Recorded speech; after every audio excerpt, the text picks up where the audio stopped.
Hello everyone, MacFrog here. Today's video is going to have to suffice as the painting project I wanted to finish for the usual Monday video is barely started. Anyway, I do want to talk about the IlClan book and why I think it's worth taking a look into it if you're at all into Battletech and are curious about this new IlClan era of the game's storyline. There will be some minor spoilers along the way, so if you want to avoid them, maybe bookmark this video and watch it later.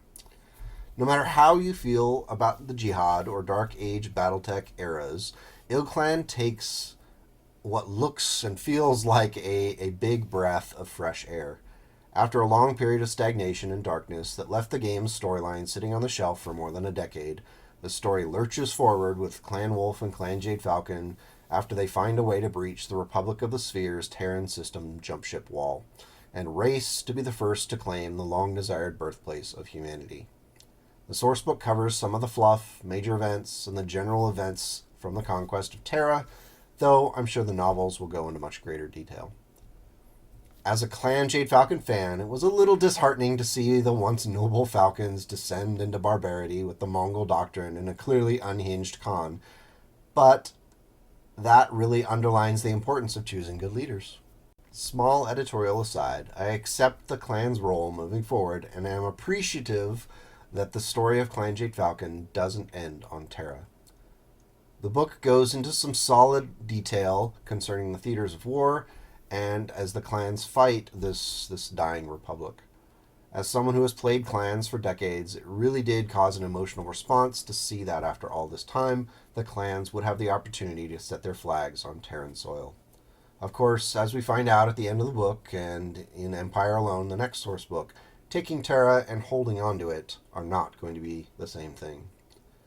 I thought that the inclusion of details like the industrial mechs being used to put out forest fires added texture and humanity to the setting, which of course is Earth, and not just some empty battlefield on a nameless planet far from home.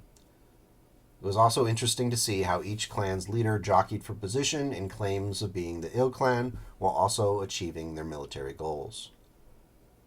As a fan of military history, the addition of battle maps is wonderful. Their detail really helped to visualize the conflict.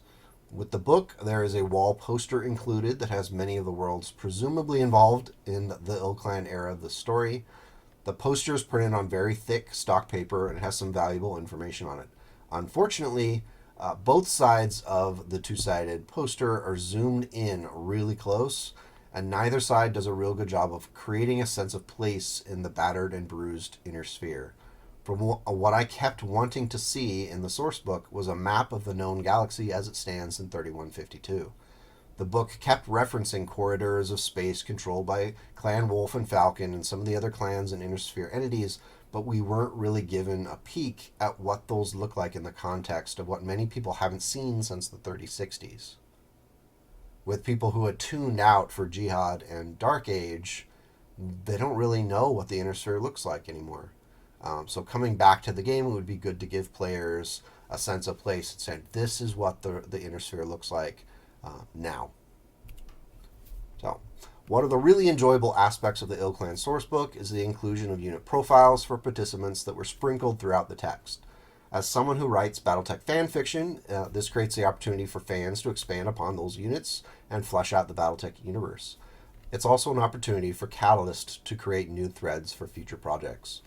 One of the more touching but appreciated additions to the sourcebook is the special thanks page near the end, which highlights the contributions of many of the big names, which fans of Battletech will immediately recognize and appreciate. So many talented people have contributed to building this great IP, and it's worth it to take some time and nod in their direction out of respect. Now, fluff is great, but what about all the things that add to your game of Battletech? Thankfully, there are still plenty of scenarios for those players who want to play out some of the engagements. My favorite part of the book is the addition of some really cool new mech designs used by Clan Wolf and Clan Jade Falcon in the conflict. And I'm really looking forward to painting up an Iron Sparrow, a Hero Falcon, and a Jade Phoenix. Hopefully Catalyst won't wait too long before releasing those figures to the fans in physical form. All things said, I think the IlClan sourcebook is a good step forward introducing players to this new era.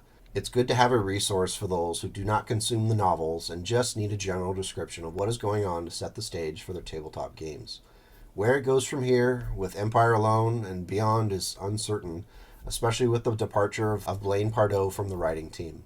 Hope does spring eternal for the sake of the game. We're forced to assume there's some sort of plan to continue building an enriching and engaging story of the Battletech universe. Just remember, in the Battletech universe, life is cheap, but battle mechs aren't. For those of us in the real world, if you're eager to see what pans out in the clan invasion of Terra, pick up the sourcebook, give it a view. It offers a much more enriching experience than simply reading the summary off of Sarna. I would love to know what you think about the direction of the IlClan era so far, or even just this sourcebook. Feel free to drop your thoughts into the comments below and we can talk it out. If you found this review helpful, and like any of the other things I do, likes and subscribes, let me know. I am appreciated, and I'll keep working hard to earn them. Take care, be awesome, be good to each other, and please make the world a slightly better place today and tomorrow.